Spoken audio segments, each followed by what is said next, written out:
Boss Jow, ito yung order mo na ano? Kanawayon Henny. Bali apat ang order niya. Ito ano na to? Pwede na tong panglaban. Anytime pwede na to, naka-pre ko na to. Kanawayon Henny. Tingnan mo mukha. Bali ang order pala ni Boss Jow ano? 3 bago binigyan natin siyang isang previous na babaeng kanawayon. Pulet, baby pulet. Ito yung unang order mo. Ito yung isang order mo.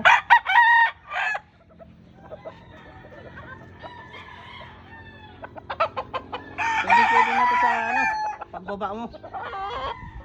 Ito yung kanawayon yellow line natin.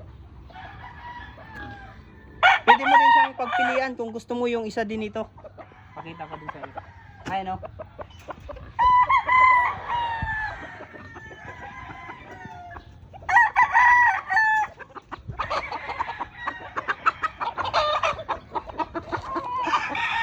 Ito yung stag natin. Ayan.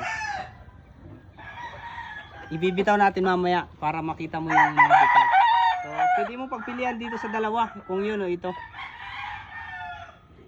Napakagwapo din ito. Yellow line natin na kanawayon. Sa golden boy naman natin, ito yung isa.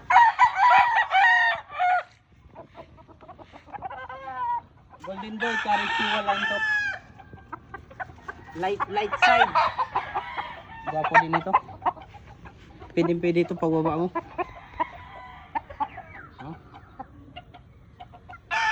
Light side. Pandirado din to kaso hindi pa masyadong lumalabas. Bali kung gusto mo naman dalawa tong pagpipilian mo. Ito yung isang ano natin. Kapatid niya din, full brother. Isang pure na golden boy din. Ano? Ito kitang-kita ng bandera nito.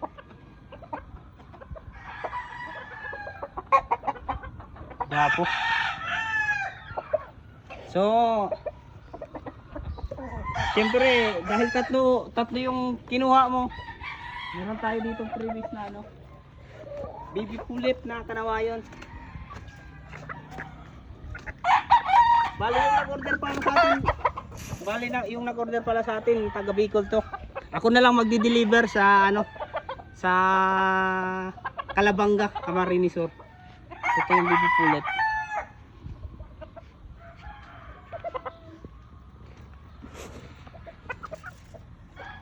I-deliver ko to siguro ngayong July. Pag-uwi kong Bicol, isabay ko to.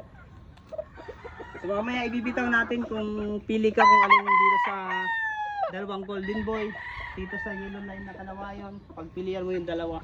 Then ito yung sure sa'yo. 11 months old na to. Pwedeng pang salang, pwedeng pang laban. So thank you.